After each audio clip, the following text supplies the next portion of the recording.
নমস্কার বন্ধু। মহান ঈশ্বরের কৃপায় আমরা নতুন বছরে পদার্পণ করতে পারলাম। প্রভু যীশু খ্রিস্টের নামে আপনাকে এই নতুন বছরের প্রীতি শুভেচ্ছা ও ভালোবাসা জানাই। আজ থেকে আমরা আবার নতুন করে বাইবেলের আদি পুস্তক থেকে প্রকাশিত বাক্য ধারাবাহিকভাবে অধ্যয়ন শুরু করব। পিতা ঈশ্বরকে ধন্যবাদ দিই এই অপূর্ব সুযোগ আমাদের দেওয়ার জন্য। এই অনুষ্ঠানে আমরা একসঙ্গে ঈশ্বরের বাক্য বাইবেল পড়ছি ও অধ্যয়ন করছি। আমি বিশ্বাস করি এই সময়গুলি আপনার বিশ্বাসকে দৃঢ় করছে এবং আপনার জীবনে আশীর্বাদ বয়ে আনছে। আজ আমরা জানব কেন বাইবেল এত গুরুত্বপূর্ণ। আমরা এমন একটি জগতে বাস করি যেখানে লোকেরা প্রায় অনুভূতি বা মতামতের ভিত্তিতে কোনটি ঠিক বা ভুল তা স্থির করে, কিন্তু ঈশ্বর সত্যের অপরিবর্তনীয় মানদণ্ড হিসাবে তার বাক্য আমাদের দিয়েছেন। এটি কেবল কষ্টের সময়ের জন্য একটি বই নয়, বরং এটি দৈনন্দিন জীবনের জন্য একটি নির্দেশিকা, যা আমাদের জ্ঞান, সান্ত্বনা এবং দিক নির্দেশনা দেয়। আজকের অধ্যয়নের মাধ্যমে আমরা দেখব কিভাবে বাইবেল সমস্ত বইয়ের মধ্যে অদ্বিতীয় হয়ে দাঁড়িয়েছে, জীবন ও জাতিদের গঠন করছে এবং এই পৃথিবীতে ও অনন্তকালের দিকে চলার জন্য নিশ্চিত পথ দেখাচ্ছে। তাহলে আসুন আমরা আমাদের হৃদয়কে প্রস্তুত করি ঈশ্বরের বাক্যের শিক্ষার জন্য।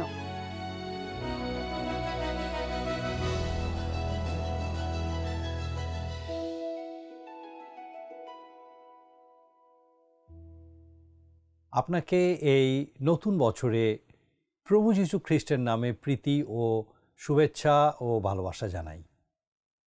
আমার বিশ্বাস ঈশ্বর আরেকটা নতুন বছর আমাদের জীবনে যোগ করেছেন, কারণ তার বিশেষ কোনো উদ্দেশ্য আছে যা তিনি আমাদের জীবনের মধ্যে দিয়ে এই বছরে বিশেষভাবে দেখতে চান। আর আপনি নিশ্চয়ই জানেন যে এই অনুষ্ঠান, আমাদের এই জীবনবাণী অনুষ্ঠান হচ্ছে ঈশ্বরের বাক্য বাইবেল থেকে, বাইবেলের বিভিন্ন পুস্তক থেকে ধারাবাহিকভাবে অধ্যয়নপূর্ণ এক অনুষ্ঠান। আর আমরা বিশ্বাস করি যে ঈশ্বরের বাক্য আমাদের প্রত্যেকের জীবনে বিশেষ জরুরি, আর ঈশ্বরের বাক্যই আমাদেরকে সাহায্য করে জীবনে বিভিন্ন ক্ষেত্রে বিভিন্ন বিষয়ে সঠিক সিদ্ধান্ত নিতে। আর আজকে থেকে আমরা ঈশ্বরের বাক্য এই বাইবেল নিয়মিতভাবে অধ্যয়ন করা শুরু করছি। বাইবেলের প্রত্যেকটা বই আমরা ধারাবাহিকভাবে অধ্যয়ন করব। প্রত্যেকটা পদ ধরে ধরে, অধ্যায় ধরে ধরে আমরা অধ্যয়ন করব। আমাদের এই অনুষ্ঠানের শুরুতেই আজকে আমরা জানব যে এই বাইবেল, ঈশ্বরের এই বাক্য যা লিখিত রূপে ঈশ্বর আমাদেরকে দিয়েছেন, কেন সেটা এত গুরুত্বপূর্ণ। আমরা এমন এক জগতে বাস করি যেখানে বেশিরভাগ ক্ষেত্রেই জীবনের বা আচরণের কোনো নির্দিষ্ট মানদণ্ড নেই। মূলত আমরা এমন এক ব্যবস্থার অধীনে বাস করছি যাকে বলা যায় সংখ্যাগরিষ্ঠের ভোটে নির্ধারিত নৈতিকতা। একটা বড় শব্দ, সংখ্যাগরিষ্ঠের ভোটে নির্ধারিত নৈতিকতা। এর সাধারণ অর্থ হলো যা ভালো লাগে বা যা সুবিধাজনক বলে মনে হয় আমাদের ক্ষেত্রে, আমাদের দৃষ্টিতে, আমাদের চিন্তাভাবনায়, সেটাই আচরণের মানদণ্ড হয়ে দাঁড়ায়। সেটা সত্যি করে আমরা জগৎ সম্পর্কে যা কিছু জানি তার সম্পূর্ণ বিপরীতে চলে। উদাহরণস্বরূপ, প্রাকৃতিক দৃষ্টিকোণে বৈজ্ঞানিক মাত্রায় একেবারে নির্দিষ্ট সত্য বা অবিচল নীতি আছে। আমাদের সমগ্র মহাবিশ্ব গঠিত হয়েছে স্থায়ী নিয়মের উপর ভিত্তি করে। সব কিছু নিয়ম অনুযায়ী চলে, নিয়মের উপর ভিত্তি করেই চলে। আর সেই কারণে আমরা স্যাটেলাইট মহাকাশে পাঠাতে পারি এবং সেগুলোর আচরণ একদম নির্ভুলভাবে ক্ষুদ্রতম মাত্রা পর্যন্ত পূর্বাভাস দিতে পারে। এর কারণ হলো সেখানে নির্দিষ্ট ও অপরিবর্তনীয় নিয়ম, নির্ভরযোগ্য নির্দেশক বিন্দু রয়েছে। আপনি জীবনবিজ্ঞান, উদ্ভিদবিজ্ঞান, শরীরবিজ্ঞান, জ্যোতির্বিজ্ঞান, এমনকি গণিত বা ইঞ্জিনিয়ারিং যার কথাই বলুন না কেন, পার্থিব জীবনের প্রতিটি ক্ষেত্রই সম্পূর্ণভাবে অপরিবর্তনীয় ও নির্ভরযোগ্য নিয়মের অধীনে পরিচালিত হয়। আর আপনি যখন পার্থিব জগৎ থেকে আত্মিক জগতে প্রবেশ করবেন, তখনও আপনি সেই একই রকম একটি জগৎ দেখতে পাবেন, যেখানে একটি স্থায়ী নিয়ম রয়েছে। আত্মিক জগতের ক্ষেত্রেও একটি স্থায়ী নিয়ম আপনি দেখতে পাবেন। তবু মনে হয় নৈতিক জগতে আমরা যেন নিয়ম ছাড়াই বাঁচতে চাই, পরম সত্য ছাড়া জীবনযাপন করতে চাই।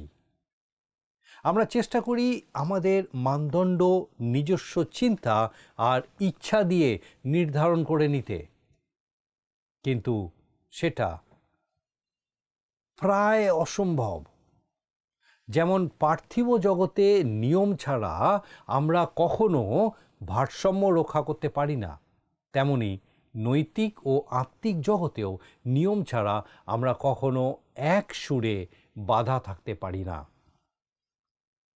ঈশ্বর জীবনের মধ্যে এক ধরনের নৈতিকতা স্থাপন করেছেন। সেটা এমন এক নৈতিক ভিত্তি যা তাঁরই দ্বারা গঠিত ও নির্ধারিত। যেমন ভৌত জগতে নির্দিষ্ট নিয়ম আছে, তেমনি আত্মিক জগতেও ঈশ্বর প্রদত্ত একটা স্থায়ী নিয়ম আছে। আমাকে অনেকে প্রশ্ন করেছেন, আমার মতে এইডস ঈশ্বরের বিচার কিনা, তারা প্রশ্ন করেছেন আমাকে। আর তার উত্তরে আমি এই কথা বলতে চাই, এইডস হচ্ছে সম্ভবত ঈশ্বরের বিচার, ঠিক যেমন যকৃতের সিরোসিস সম্ভবত হচ্ছে ঈশ্বরের বিচার, কিংবা এমফিসেমা সম্ভবত হচ্ছে ঈশ্বরের বিচার। আপনি যদি সারা জীবন মদ্যপান করতে চান, তাহলে আপনার যকৃতের সিরোসিস হওয়ার সম্ভাবনা থাকতেই পারে।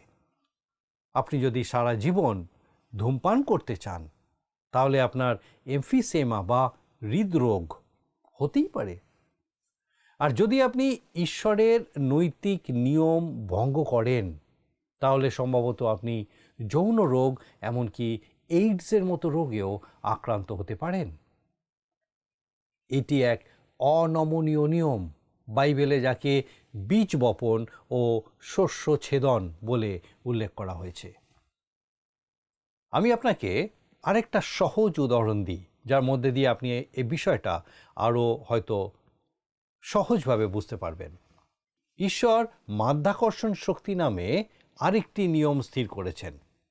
আমার মনে হয় মাধ্যাকর্ষণ শক্তি নিয়ে কেউ তর্ক করবে না, কারণ সেটা একটা স্থায়ী নিয়ম। কারণ মাধ্যাকর্ষণ মানে কি? আপনি একটা পেন যদি উপর থেকে ফেলেন, তাহলে পেনটা নিচেই নেমে আসবে, এটা উপরে থেকে যাবে না। এখন আপনি হয়তো মাধ্যাকর্ষণ শক্তিকে বিশ্বাস করতে না পারেন, বস্তুত আপনি হয়তো মাধ্যাকর্ষণ শক্তি পছন্দও না করতে পারেন। আপনি হয়তো একজন নাস্তিক হতে পারেন এবং ঈশ্বর যে এই মাধ্যাকর্ষণ শক্তি সৃষ্টি করেছেন সেটা অস্বীকার করতে পারেন। কিন্তু আপনি যাই বিশ্বাস করুন না কেন, আপনি যদি কোনো উঁচু জায়গা থেকে লাফ দেন, যেমন আমি এই পেনটার কথা বললাম, উঁচু জায়গা থেকে যদি আমি এটাকে ছেড়ে দিই, এটা অবশ্যই নিচে নেমে আসবে। আপনিও যদি সেই লাফ দেন উঁচু জায়গা থেকে, আপনি নিচে নেমে আসবেন। আর এর কোনো বিকল্প নেই, এর কোনো অন্যথা হতে পারে না। আপনি কি বিশ্বাস করছেন সেটা প্রশ্ন নয়, কিন্তু প্রশ্নটা হলো অনমনীয় নিয়মের। আপনি যদি সেটা পরীক্ষা করে দেখেন তাহলে সেটা অবশ্যই কার্যকর হবে। আর এটা যে কোনো শারীরিক নিয়মের ক্ষেত্রেও একইভাবে কাজ করে। নৈতিক ও আত্মিক ক্ষেত্রেও একই কথা সত্য। জীবনের বিভিন্ন দিককে আলাদা করে দেখা এবং ধরে নেওয়া যে আমাদের এমন একটি ভৌত জগৎ আছে যেখানে নির্দিষ্ট আইন বিদ্যমান, যা ভঙ্গ করলে তার নেতিবাচক ফলাফল অনিবার্য। আর সেটাকে উপেক্ষা করে যদি আমরা মনে করি নৈতিক বা আত্মিক জগতে তেমন কিছু ঘটবে না, তবে আমরা মহাবিশ্বকে অসম্ভবভাবে দ্বিখণ্ডিত করে তুলছি। যিনি নির্দিষ্ট নিয়মে ভৌত জগৎ পরিচালনা করেন সেই ঈশ্বরই একইভাবে নৈতিক ও আত্মিক ক্ষেত্রেও পরিচালনা করেন। তাহলে নৈতিকতার নিয়মগুলো অন্বেষণ করতে আপনি কোথায় যাবেন? মানব আচরণের নির্দিষ্ট মানদণ্ড খুঁজে পেতে আপনি কোথায় যাবেন? সহজভাবে বললে, কি সঠিক আর কি ভুল তা নির্ধারণ করতে আপনি কোথায় যাবেন? আমি যতদূর জানি এর একটি উৎস আছে, আর সেটি হলো বাইবেল, ঈশ্বরের বাক্য। বাইবেল সম্ভবত ইতিহাসের সবথেকে অধিক নিন্দিত গ্রন্থ। এটিকে এত রকমভাবে আক্রমণ করা হয়েছে যেমন আর কোনো বইকে কখনো করা হয়নি। তবু এটি বিশ্বব্যাপী সত্যিকার অর্থে লক্ষ লক্ষ মানুষের কাছে প্রচারিত হয়েছে এবং এখনও হচ্ছে, আর বহু হাজার বছর ধরে এ কাজই হয়ে আসছে। এরকম প্রকৃতি ও মানবজাতির উপর এই রকম গভীর প্রভাব বিস্তারকারী একটি গ্রন্থ নিশ্চয়ই চিন্তাশীল নারী পুরুষের মনোযোগ ও বিবেচনার যোগ্য। মৃত্যুশয্যায় শায়িত স্যার ওয়াল্টার স্কট তার এক সতীর্থকে, সহযোগীকে, লকহার্টকে তার কাছে কিছু পাঠ করে শোনাতে বলেছিলেন। ওয়াল্টার স্কটের লেখা বইয়ের সেই তাকের দিকে তাকিয়ে, যেখানে সব বইগুলো রাখা ছিল, সেই দিকে তাকিয়ে বিভ্রান্তভাবে তিনি জানতে চাইলেন, আমি কোন বইটা পড়ব? আর স্যার ওয়াল্টার স্কট উত্তর দিয়েছিলেন, তুমি এই প্রশ্নটা কেন করছো? একটাই তো বই আছে, ওই বাইবেলটা নিয়ে এসো। মৃত্যু পথযাত্রী যে কোনো মানুষের জন্য একটি বই আছে, কিন্তু সেই বই জীবিত যে কোনো মানুষের জন্য প্রযোজ্য। অনেক মানুষই জীবনের শেষ প্রান্তে পৌঁছানো পর্যন্ত বা বড় কোনো বিপদের মুখে না পড়া পর্যন্ত বাইবেলের প্রতি আগ্রহী হয় না। এমন একটা সময়ে সান্ত্বনা পাওয়ার মতো একটি বই থাকা সত্যি আশীর্বাদজনক।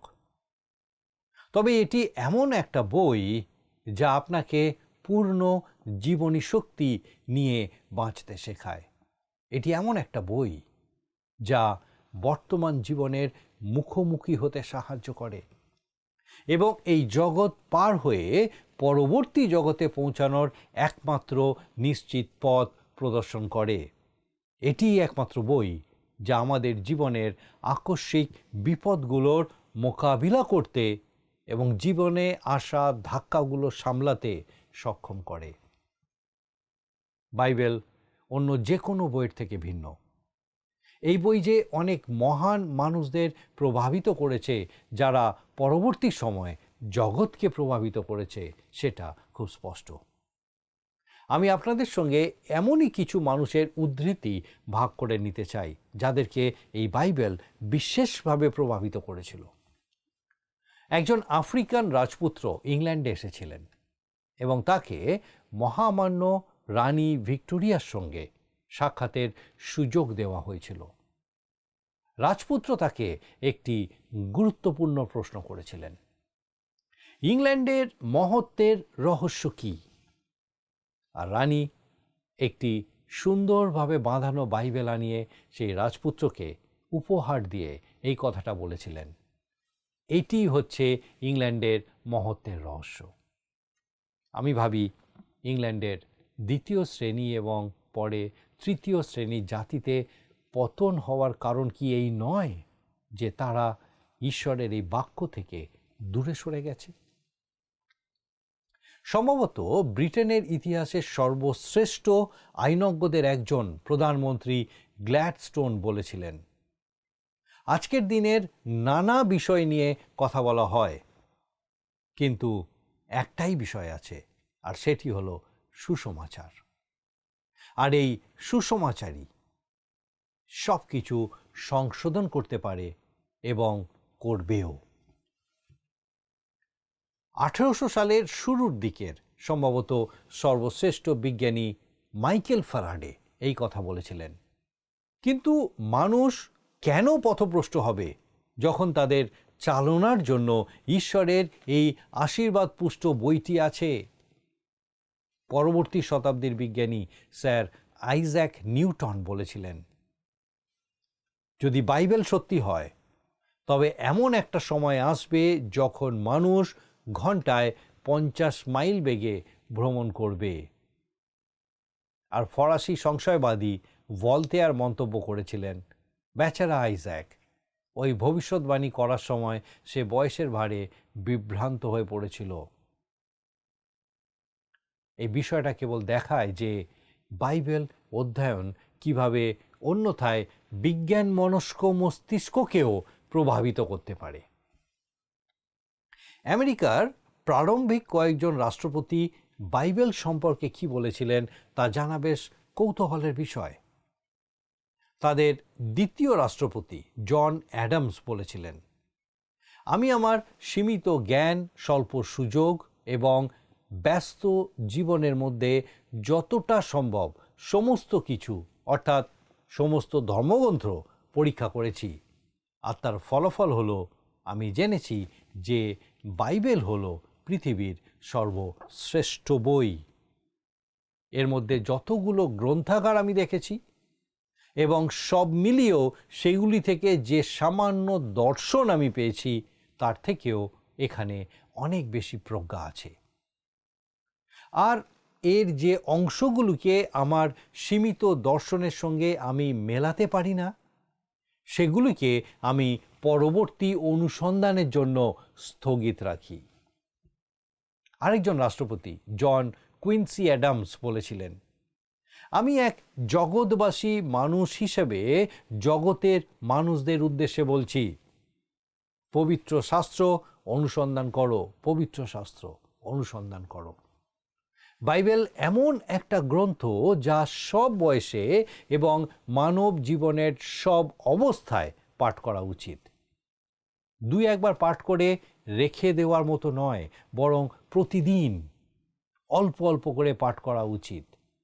আর সেই সময়কার সেই দেশের রাষ্ট্রপতিরা যারা সেই দেশকে বড় করে তুলেছিলেন, তারা জনসাধারণকে যুদ্ধে সামিল করে তোলেননি, বরং তারা সমাজের সমস্যাগুলোর সমাধান করতে সক্ষম ছিলেন।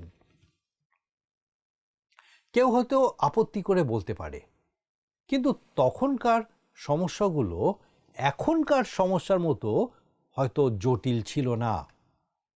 সেই সময়ের জন্য কিন্তু সেগুলো যথেষ্ট জটিল ছিল। শুধু ইংল্যান্ড নয়, যুক্তরাষ্ট্র ঈশ্বরের বাক্য থেকে দূরে সরে গেছে। আর আমরা যত দূরে চলে যাচ্ছি, আমাদের সমস্যাগুলো ততই জটিল হয়ে উঠছে। এই মুহূর্তে সেই দেশগুলিতে এমন কিছু প্রভাবশালী ব্যক্তি আছেন যারা বলছেন, আমাদের সমস্যার কোনো সমাধান নেই।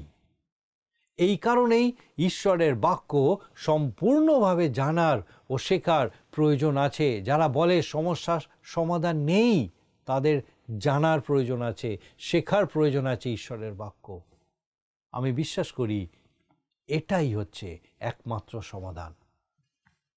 প্রকৃতপক্ষে আমাদের উচিত দ্রুত ঈশ্বরের বাক্যের কাছে ফিরে আসা। ঈশ্বর তার জীবন্ত বাক্য আমাদেরকে দিয়েছেন যেন আমরা তার সেই জীবন্ত বাক্যের কাছে ফিরে আসি। মার্কিন যুক্তরাষ্ট্রের আরেকজন রাষ্ট্রপতি থমাস জেফারসন বলেছিলেন, আমি সবসময় বলছি এবং এখনও বলবো যে পবিত্র ধর্মগ্রন্থের মনোযোগী অধ্যয়ন একজন মানুষকে ভালো নাগরিক, ভালো স্বামী ও ভালো পিতা, ঈশ্বরের বাক্য করে তুলতে সমর্থ। ড্যানিয়েল ওয়েবস্টার এই কথা বলেছিলেন, আমার লেখন শৈলী বা চিন্তাধারায় যদি কোনো প্রশংসনীয় কিছু থাকে, তার কৃতিত্ব আমার স্নেহশীল পিতামাতার, কারণ তারা শৈশবেই আমার মনে পবিত্র শাস্ত্রের প্রতি ভালোবাসা গেঁথে দিয়েছিলেন। আজ আমরা কি অবস্থায় আছি? আমরা যারা খ্রিস্ট বিশ্বাসী পিতামাতা, আমরা কি আমাদের ঘরে একজন ড্যানিয়েল ওয়েবস্টারকে বড় করে তুলছি, নাকি একটা ছোট বিদ্রোহীকে? ওয়েবস্টার আরও বলেছিলেন, আমি এটা বাইবেল বহুবার পড়েছি, এখন আমি প্রতি বছর একবার করে সম্পূর্ণ বাইবেল পাঠ করার অভ্যাস করছি। এটি অন্য সমস্ত বইয়ের মধ্যে সর্বশ্রেষ্ঠ। আইনজীবী হোক বা ধর্মতাত্ত্বিক, সবার জন্যই। আমি সেই মানুষের জন্য দুঃখ বোধ করি যে মানুষ এর মধ্যে কোনো ভাবনা ও আচরণের নিয়মের এক সমৃদ্ধ ভাণ্ডার খুঁজে পায় না। ঈশ্বরের একজন ভক্তদাস হেনরি ভ্যান ডাইক বলেছেন, প্রাচ্যে জন্মগ্রহণ করে প্রাচ্যের রূপ ও চিত্রকল্পে আবৃত হয়ে বাইবেল পৃথিবীর সব দিকে পরিচিত পদক্ষেপে এগিয়ে চলেছে এবং দেশ থেকে দেশে প্রবেশ করছে। প্রত্যেকটা স্থানেই নিজের আপনজনদের খুঁজে পেয়েছে। এটা মানব হৃদয়ের সঙ্গে কথা বলার জন্য শত শত ভাষায় কথা বলতে শিখেছে। এটি রাজপ্রাসাদে গিয়ে রাজাকে জ্ঞাত করে যে তিনি পরাৎপর ঈশ্বরের দাস, আর কুঁড়ে ঘরে গিয়ে কৃষককে নিশ্চিত করে যে তিনিও ঈশ্বরের পুত্র। শিশুরা বিস্ময় আর আনন্দ সহকারে এর গল্পগুলো শোনে, আর জ্ঞানীরা সেগুলিকে দৃষ্টান্ত রূপে গভীরভাবে চিন্তা করে। বিপদের সময় এতে আছে শান্তির বাণী, দুর্যোগের সময় সান্ত্বনার বাণী, আর অন্ধকারের মধ্যে আলোর বাণী। এর বাণীগুলো, বাইবেলের ঈশ্বরের বাক্যের কথাগুলো জনগণের সমাবেশে পুনরাবৃত্ত হয়, আর এর উপদেশগুলো নিঃসঙ্গ মানুষের কানে নীরবে কথা বলে। দুষ্ট ও গর্বিতেরা এর সতর্ক বাণীতে কম্পিত হয়, কিন্তু আহত ও অনুতপ্তদের কাছে এতে মায়ের কণ্ঠস্বর শোনা যায়। প্রান্তর ও নির্জন স্থান এতে আনন্দিত হয়েছে, আর চুলার আগুনে আলোকিত হয়ে এর বহুবার পাঠ করা পাতাগুলো পড়া হয়েছে। এটা আমাদের সবথেকে প্রিয় স্বপ্নগুলোর সঙ্গে মিশে গেছে, যার ফলে প্রেম, বন্ধুত্ব, সহানুভূতি ও ভক্তি, স্মৃতি এবং আশা, কুন্দরু ও গন্ধরসের স্নেহময় ভাষার সৌন্দর্যে আবৃত হয়ে গেছে। আমার বিশ্বাস আপনি অবশ্যই ঈশ্বরের বাক্য বাইবেলের এই ধারাবাহিক আলোচনায় আমাদের সঙ্গে প্রত্যেক দিন উপস্থিত থাকবেন। আসুন এখন প্রার্থনা করব, আর আমি চাইব আপনি আমার সঙ্গে প্রার্থনায় যোগ দিন। আসুন প্রার্থনা করি।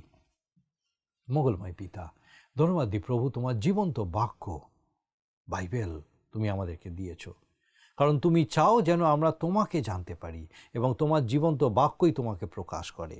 আমাদের প্রত্যেক দর্শক বন্ধুকে তোমার চরণে সমর্পণ করি প্রভু। তোমার পবিত্র আত্মার পরাক্রমে সেই প্রত্যেককে তোমার এই জীবন্ত বাক্যের প্রতি তুমি আরও আকৃষ্ট হতে, আরও নিবিড়ভাবে তা অধ্যয়ন করতে, ঘনিষ্ঠভাবে অধ্যয়ন করতে সাহায্য করো, এবং সেই প্রত্যেকের সঙ্গে কথা বলো। তোমার যিশু নামে ভিক্ষা দয়া করে শ্রবণ ও গ্রহণ করো। আমেন।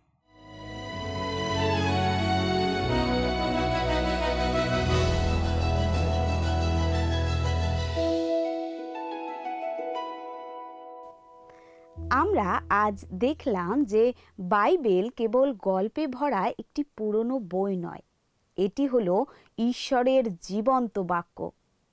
যখন আমাদের চারিপাশের পৃথিবীতে কোনো মানদণ্ড নেই, তখন এটি জীবনের জন্য আমাদের সুস্পষ্ট মানদণ্ড দেয়।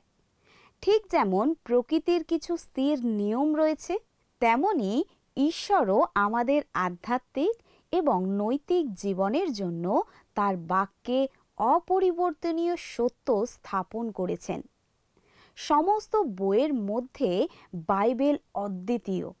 এটি প্রজন্মের পর প্রজন্ম ধরে নেতাদের পথ দেখিয়েছে, জাতিদের অনুপ্রাণিত করেছে এবং হৃদয়কে পরিবর্তিত করেছে। এটি আমাদের শেখায় যে কিভাবে আজ বাঁচতে হয় এবং অনন্তকালের জন্য আমাদের প্রস্তুত করে। আমি আশা করি আজকের অধ্যয়ন আপনাকে ঈশ্বরের বাক্যকে আরও গভীরভাবে মূল্য দিতে এবং এটিকে আপনার দৈনন্দিন জীবনের অংশ করে তুলতে উৎসাহিত করেছে। আপনি যখন তার সত্যে পড়তে, শিখতে এবং চলতে থাকবেন, তখন প্রভু আপনাকে আশীর্বাদ করুন। এই অনুষ্ঠানে আমাদের সাথে যোগ দেওয়ার জন্য আপনাকে ধন্যবাদ। পরবর্তী পর্বে আবার দেখা হবে। ততক্ষণ পর্যন্ত বিশ্বাসে দৃঢ় থাকুন এবং ঈশ্বরের বাক্যের কাছে আপনার হৃদয়কে রাখুন। আসুন বন্ধু, আজকের প্রশ্ন উত্তর পর্বে যাই। আসুন আমরা আজকের প্রশ্ন উত্তরে আসি। আজকের প্রশ্ন: আমরা নৈতিকতার নিয়মাবলী এবং মানুষের আচরণের নির্দিষ্ট মানদণ্ড কোথায় খুঁজে পাই? অপশন এ, একটি ধর্মনিরপেক্ষ বইয়ে। অপশন বি, একটি বিজ্ঞান বইয়ে। অপশন সি, বাইবেলে। অপশন ডি, কোথাও নয়। প্রিয় বন্ধু, এই প্রশ্নের উত্তর আগামীকাল সন্ধ্যে 6টার মধ্যে option A, B, C, D সহকারে আপনার নাম ও সম্পূর্ণ ঠিকানা সহ 9433497235 এই নম্বরে SMS বা হোয়াটসঅ্যাপে পাঠাবেন।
যদি আপনার এই অনুষ্ঠান ভালো লেগে থাকে, তাহলে এই নম্বরে একটি মিসড কল করুন। তাহলে আপনি পরের বারে বিজয়ী হতে পারেন।